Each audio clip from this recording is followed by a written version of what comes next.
I'm Danielle Battaglia. I'm the News and Observer and the Charlotte Observer's congressional correspondent based in Washington, D.C. And this election cycle, everyone's asking me the same question. What is happening in North Carolina's 6th Congressional District? And I'm asking that question too, because it's been a crazy couple of weeks.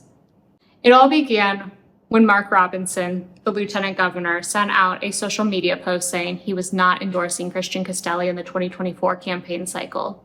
And everyone said, what?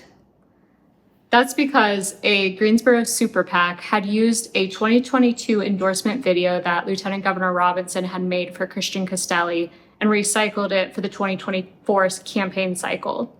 Lieutenant Governor Robinson immediately threatened legal action if they didn't take the video down and wanted to immediately make it clear that he was not endorsing any candidate in the 6th District this cycle. You would think it had ended there, but it didn't.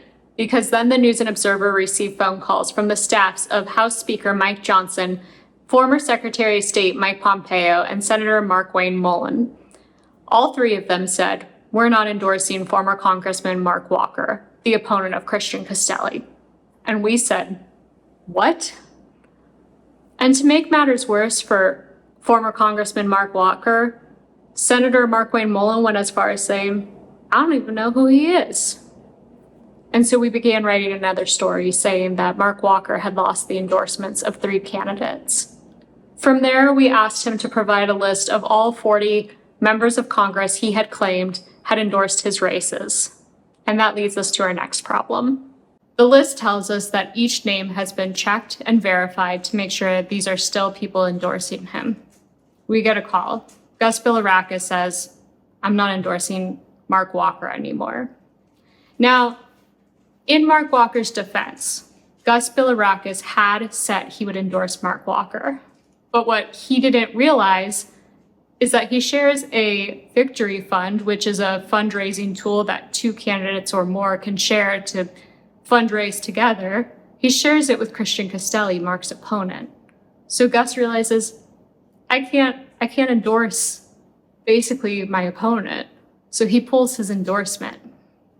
And we finally thought this whole thing came to an end, but we begin to get phone calls. The king's now involved. Which king, you ask?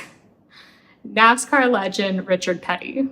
We're hearing that he is not happy that Christian Castelli is using a video from the 2022 cycle claiming his endorsement. It's been several weeks since this started percolating, and over the weekend, we get a statement from Richard Petty's family saying, we did not endorse Christian Castelli in the 2024 cycle.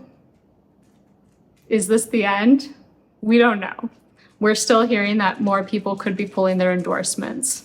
Stay tuned to newsobserver.com for more information.